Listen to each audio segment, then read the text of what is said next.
আসসালামু আলাইকুম ওরহমতুল্লাহি ওবরাকাতুহ।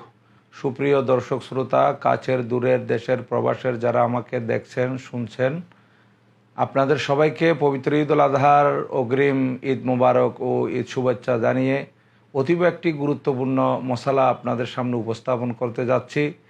সেটি হচ্ছে, আমরা যারা কোরবানি দেব ইনশাআল্লাহুল আজিজ, আমরা প্রত্যেকেরই নিয়ত আল্লাহর সন্তুষ্টি অর্জন করা।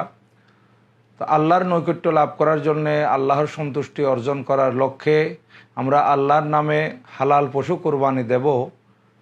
তো যারাই আমরা আল্লাহর নামে পশু কোরবানি দেব, তো পশু যখন কোরবানি দেওয়া হবে সেই সময় আমরা উপস্থিত থাকব। আর নিজের কোরবানির পশু যদি নিজে আমরা কোরবানি দিতে পারি, এটা তো অতীব উত্তম কাজ।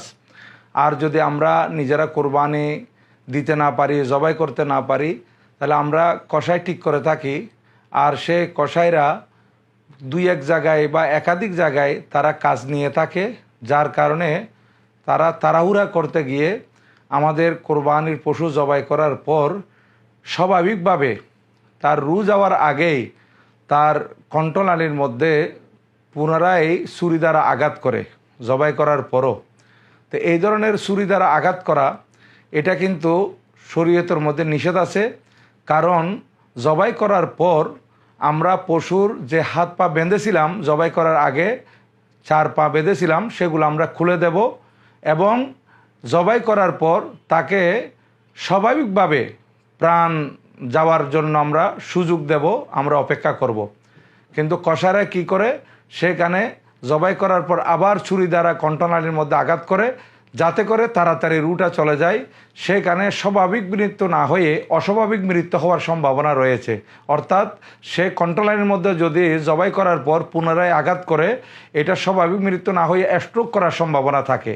আর সে স্ট্রোক যদি করে ফেলে, তাহলে এটা আমাদের জন্য খাওয়া হারাম হয়ে যাবে। তাই সেদিকে আমাদেরকে লক্ষ্য রাখতে হবে। আপনারা যারা কোরবানি দিবেন প্রত্যেকে এটা খেয়াল করবেন, কোরবানি জানোয়ার জবাই করার সময় আপনারা সেখানে উপস্থিত থাকবেন এবং কসাইকে স্পষ্টভাবে নিষেধ করে দিবেন যে তোমরা তাড়াহুড়া করতে পারবে না, তোমাদেরকে আমরা পারিশ্রমিক দিচ্ছি, তোমরা আমাদের এই পশু জবাই করবে যতক্ষণ পর্যন্ত এটা স্বাভাবিকভাবে ঠান্ডা না হয়, শান্ত না হয়, নিতর না হয়, ততক্ষণ পর্যন্ত আমরা অপেক্ষা করব। এই ব্যাপারটা আপনারা একটু লক্ষ্য রাখবেন, এই মশলাটি আপনারা খেয়াল করবেন। আপনাদের সবাইকে ধন্যবাদ, মোবারকবাদ। আসসালামু আলাইকুম ওরহমতুল্লাহি ওবরাকাতুহু।